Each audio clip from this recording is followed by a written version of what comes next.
Lok Sabha elections వస్తున్నాయిగా. Lok Sabha ఎన్నికలకి party లోపల చాలామంది సీనియర్స్ ఉన్నారు, చాలామంది కాంపిటీట్ అవుతున్నారు. ఇంకా ఇప్పుడు కొత్త ఎవరు వస్తారని నేను అనుకోను. వచ్చిన వాళ్ళకి పార్టీ పెద్దలతో మాట్లాడుకున్న తర్వాత వస్తారు. వస్తే 3-4 రావడానికి అవకాశం ఉంది. వస్తారు. బీఆర్ఎస్ ఖాళీ అవుతుందని నేను అనుకుంటా ఉన్నాను. బీఆర్ఎస్ ఖాళీ అవుతుందని అనుకుంటున్నారా? అవును, బీఆర్ఎస్ గల్లీలో లేదు, ఢిల్లీలో లేదు. రేపు ఎంపీ ఎలక్షన్లలో బీఆర్ఎస్కి ఏం స్టాండ్ ఉంటుంది? ఎందుకు వేయాలి బీఆర్ఎస్ కోటు?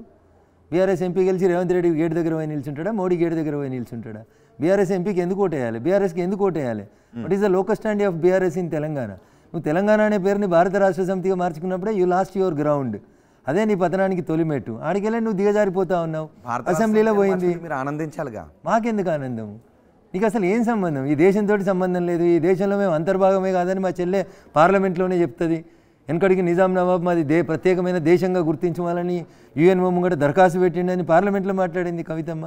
వాళ్ళకి ఈ దేశం మీద భయం ఎక్కడిది, ఈ దేశం మీద భావన ఎక్కడ? నేను అడుగుతా ఉన్నారు రోహిత్ గారు, రేపు పార్లమెంట్ ఎన్నికలలో బీఆర్ఎస్కి ఎందుకు ఓటేయాలి? ఒకరో ఇద్దరో ముగ్గురో గెలిచిరు అనుకో, ఏం చేస్తారు వాళ్ళు పోయి? ఏడ నిల్చోవాలి వాళ్ళు పోయి? ఎవరితో మాట్లాడాలి? వాళ్ళ కోసం ప్రగతి భవన్ గేట్లు ఎందుకు తెరుస్తారు? వాళ్ళ కోసం ఢిల్లీ గేట్లు ఎందుకు తెరుచుకోబడతాయి? In what way? Why the people should vote for BRS? చెప్పు, మీరు నాకు తెలియక అడుగుతున్నా. ప్రగతి భవన్ గేట్లు పగలగొట్టి రేవంత్ మంచి పని చేశారని అనుకుంటున్నారా? ప్రజాస్వామ్యం లోపల నాయకుడు అనేటువంటి వాడు ప్రజల్ని కలవాలి. ముఖ్యమంత్రి అయినా మంత్రులైనా ప్రజలకు అందుబాటులో ఉండాలి. That is the true spirit of democracy. ఇప్పుడు కాంగ్రెస్ ఎంపీ కోమటిరెడ్డి వెంకటరెడ్డి గారు 4 సార్లు కలిసిరు ప్రధానమంత్రిని. మేము కలిసినామా కలవలేదా? అది ప్రజాస్వామ్యం స్పిరిట్. అది ఏ పార్టీ వ్యక్తి అయినా తన నియోజకవర్గానికి సంబంధించిన అంశాలకు సంబంధించి ముఖ్యమంత్రినో ప్రధానమంత్రినో కలవాలనుకుంటే మేము కంచేసుకుంటాం, గేట్లు వేసుకుంటాం.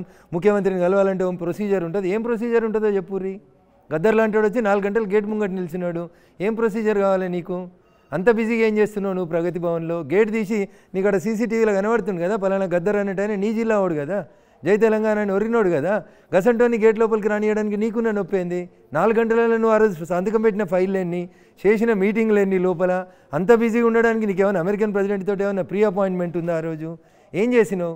ఇగో నీ ఈ అహంకార భావననే నిన్ను ప్రజల నుంచి దూరం చేసింది. నిన్ను మళ్ళీ నంది హిల్స్లో ఉన్నటువంటి ఇంటికి పంపించింది అంటున్నా. అందుకనే రేపు బీఆర్ఎస్కి పార్లమెంట్ ఎన్నికలలో 0 సీట్లు, ఒక్కరు కూడా ఓటేయరు. కాంగ్రెస్ ఓటేసినా అది మురిగిపోయినట్టే అవుతుంది. కాంగ్రెస్కి వస్తే 1-2 వస్తుండొచ్చు. ఎక్కడ వస్తాయి అనుకుంటున్నారు? అది నేను చెప్పలేను, కానీ క్యాండిడేట్ డిక్లేర్ అయినాక చెప్తాను. కానీ వస్తే 1 లేదా 2 వస్తాయి వాళ్ళకి. అంతే. నిఖిల్ మిమ్మల్ని క్వశ్చన్ అడగాలనుకుంటున్నారు. దుబ్బాకలో మీ గెలుపు తర్వాత జిహెచ్ఎంసీ తర్వాత హుజురాబాద్లో కూడా పార్టీ మంచి దూకుడు మీద వెళ్ళింది, మంచి ఫలితాలు వచ్చినాయి.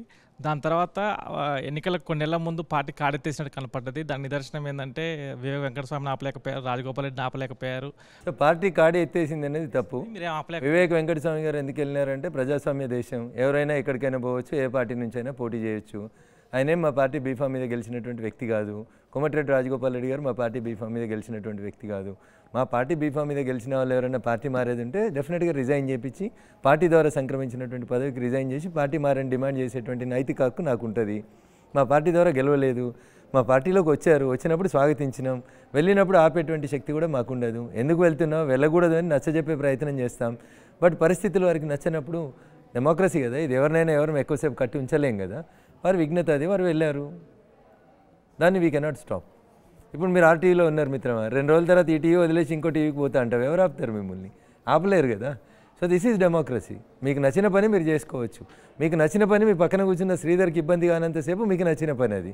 పక్కనున్న శ్రీధర్కి భౌతికంగా ఇబ్బంది చేస్తున్నప్పుడు అది శ్రీధర్ ఆటంకపరుస్తాడు దాన్ని. దుబ్బాకలో మీ గెలుపు తర్వాత వచ్చిన ఊపిని పార్టీ సరిగ్గా ఉపయోగించుకోలేదన్న భావన మీలో ఏమైనా ఉందా? సో పార్టీ చాలా ట్రై చేసింది. దాని గెలుపుని ఫలితమే మనకి గ్రేటర్ హైదరాబాద్ ఎన్నికల్లో కనబడింది, దాని ఫలితమే హుజురాబాద్లో కనబడింది. ప్రతిరోజు రిజల్ట్ ఒకే రకంగా రాదన్న. ప్రతిరోజు మారథాన్ పరుగు చేసేటువంటి రన్నర్ కూడా కొన్ని రోజులలో టైం వేరియేషన్ వస్తూ ఉంటుంది. సో సబ్జెక్ట్ ఎందుకు మారుతుంది, ఎందుకు దాన్ని ఉపయోగించుకున్నాం, ఎందుకు జిహెచ్ఎంసీకి పరిమితమైనరు, ఎందుకు మరి జిహెచ్ఎంసీలో ఒక్కటి గెలవలేదు, నేను మళ్ళీ చెప్తా ఉన్నా. So every day is not Sunday, every Sunday will not be the same also. నేను ఇట్లా అయింది కాబట్టి రేపు ఇట్లా అవుతుందని అనుకోవడానికి కూడా లేదు. సో ప్రతిరోజు మారుతుంటుంది. పాలిటిక్స్ ఆల్వేస్ డైనమిక్గా ఉంటాయి, ఈక్వేషన్స్ ఎప్పటికీ మారుతూనే ఉంటాయి, నిమిషానికి మారుతూ ఉంటాయి. దుబ్బాకలో మీరు గెలిచిన తర్వాత మీకు కనీసం ఫ్లోర్ లీడర్ పదవి ఇవ్వలేదు, అధ్యక్ష పదవి కానీ ఏ కీలక పదవి ఇవ్వలేదు. మన ఎలక్షన్ టైంలో మీరు స్టార్ క్యాంపెయినర్ పేరు కూడా ఫస్ట్ వచ్చిన తర్వాత సెకండ్ లిస్ట్లో వచ్చింది మీ పేరు. ఎందుకు పార్టీ మీ సేవల్ని గుర్తించడానికి కారణం ఏంటి? అది పార్టీ అధిష్టానాన్ని అడిగితే బాగుంటుంది. ఇక్కడ బాధ ఉంది ఆ విషయంలో? నాకేం బాధ లేదు. మీరు అడగలేదు అధిష్టానాన్ని? ఇప్పుడు అడిగిన నేను ఫ్లోర్ లీడర్ ఏమైనా అడిగిన మాట వాస్తవం. సో రాజాసింగ్ గారు ఉన్నారు, సీనియర్ శాసనసభ్యుడు ఉన్నారు, చూద్దాం తర్వాత అన్నారు. మరి ఇప్పుడు ఎందుకు ఇంకా ఫ్లోర్ లీడర్ని ఎన్నుకోవడంలో జాప్యం జరుగుతుంది? అయిపోతుంది అనుకుంటా బహుశా. పార్టీ చర్చ చేస్తే అంత టైం పడుతుంది. అంటే జాతీయ పార్టీ కాబట్టి జాతీయ పార్టీ సలహాలు సూచనల మేరకే ముందుకు పోతూ ఉంటాం. ఖచ్చితంగా కేంద్ర నాయకత్వానికి నిన్నే కిషన్ రెడ్డి గారు చెప్పారు, మొన్న జరిగినటువంటి సమావేశంలో చెప్పినారు. కేంద్ర నాయకత్వానికి చెప్పి త్వరలోనే ప్రకటిస్తామని చెప్పారు. అంటే రాజాసింగ్ అర్హుడు అని మీరు అనుకుంటున్నారా? రాజాసింగ్ గారు అర్హుడు అని మీరు అనుకుంటున్నారా? బీజేపీ క్వైట్ న్యాచురల్గా 3 సార్లు గెలిచినారు కాబట్టి వారి సీనియారిటీని గౌరవిస్తారు. లేదు పార్టీ అవసరాలు ఇంకేమైనా అనుకుంటే వారి సేవలను ఇంకొక రకంగా వాడుకునేదంటే ఇంకొకరికి అవకాశం ఇస్తుంది. పార్టీ ఎవరిని ఎప్పుడు ఎట్లా ఉపయోగించుకోవాలనేది పార్టీకి ఉన్నంత అవగాహన మీకు కానీ నాకు కానీ ఉంటుందని నేను అనుకోను. Party high command will think in that angle. ఖచ్చితంగా పార్టీ మంచి కోసమే ఒక నిర్ణయం తీసుకుంటుందని నేను అనుకుంటాను. రైట్. మీరు రాబోయే లోక్సభ ఎన్నికల్లో పోటీ చేయడానికి రెడీ అవుతున్నారా? పోయినసారి నాకు పార్టీ అవకాశం ఇచ్చింది మెదక్ పార్లమెంట్కి పోటీ చేశాను. ఓడిపోయిన సీట్లలో మహబూబ్ నగర్ తర్వాత 2 లక్షల పైచీలకు ఓట్లు వచ్చినటువంటి నియోజకవర్గం మెదక్ పార్లమెంట్ నియోజకవర్గం. అంటే డీకే అరుణ గారు మహబూబ్ నగర్లో 3,70,000 చేంజ్ వచ్చినాయి వారికి. ఆ తర్వాత 2 లక్షల ఓట్లు దాటినటువంటి పార్లమెంట్లు 3 పార్లమెంట్లలో దాటినాయి. 1 Malkajgiri parliament, 2 Chevella parliament, 3 Medak parliament. When you compare Malkajgiri with Medak, మల్కాజిగిరిలో మీకు తెలుసా అప్పుడు 32 లక్షల ఓట్లు ఉండే. 32 లక్షల ఓట్లలో అక్కడ వరకు 2 lakhs పైచీలకు వచ్చినాయి. చేవెళ్ళ 24 lakhs ప్లస్ ఉండే, దాంట్లో వరకు 2 lakhs వచ్చినాయి. బట్ వేరాజ్ మా మెదక్ పార్లమెంట్ 14 lakhs. 14 లక్షలలో నాకు 2 lakhs పైచీలకు వచ్చినాయి. I was the last candidate. Last day of nominations రోజు నాకు అవకాశం ఇచ్చింది పార్టీ. 2 lakhs పైచీలకి తెచ్చుకున్నాం. ఈసారి కూడా పార్టీ అవకాశం ఇస్తే ఖచ్చితంగా పోటీ చేస్తాం. పోటీ చేయాలని మీరు అనుకుంటున్నారా? మీ అభిప్రాయాన్ని అధిష్టానం ముందు ఉంచారా? అడిగితే తప్పకుండా పోటీ చేస్తా అని చెప్తాను. సో మీరు రాబోయే ఎన్నికల్లో మెదక్ నుంచి లోక్సభ అభ్యర్థిగా పోటీ చేయబోతున్నారు. అదే పార్టీ చెప్తే చేస్తాం. పార్టీ బీఫామ్ ఇస్తే చేస్తాం తప్పకుండా. నన్ను అడిగితే పోటీ చేస్తావా చేయమంటే చేస్తా అని చెప్తాను.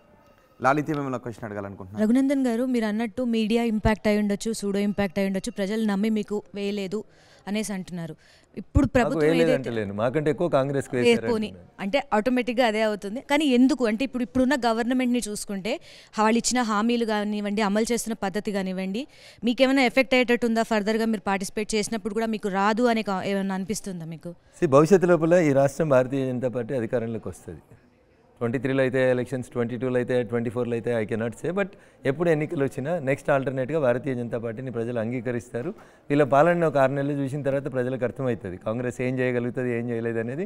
ఒక 6 నెలలు చూస్తే ప్రజలకు అర్థమవుతుంది. అప్పుడు the best option before the Telangana people is Bharatiya Janata party. ఇండైరెక్ట్గా మీరు కూడా 6 నెలల తర్వాత ఈ ప్రభుత్వం ఉండకపోవచ్చు అనే చెప్తున్నారు. నేను పదం చెప్పలేదు. నేను అంటే ఇప్పుడు అన్నారు కదా ప్రజాస్వామ్యబద్ధంగా ఎన్నుకోబడినటువంటి ప్రభుత్వం 5 సంవత్సరాలు మనగలగాలని నేను మనస్ఫూర్తిగా కోరుకుంటాను. వాళ్ళు సెల్ఫ్ గోల్స్ చేసుకొని, వాళ్ళ కాళ్ళు వాళ్ళు బట్టి పంచాయతీ చేసుకొని, పీతల పంచాయతీ చేసుకొని, ఒకరినొకరు లాక్కొని వాళ్ళు నష్టం చేసుకుంటే మేం చేయగలిగేది ఏముండదు. మరిన్ని వీడియోస్ కోసం ఛానల్ ని సబ్స్క్రైబ్ చేయండి. లేటెస్ట్ అప్డేట్స్ కోసం వాట్సాప్ ఛానల్ ని ఫాలో చేయండి. అండ్ లింక్ డిస్క్రిప్షన్ లో ఉంది.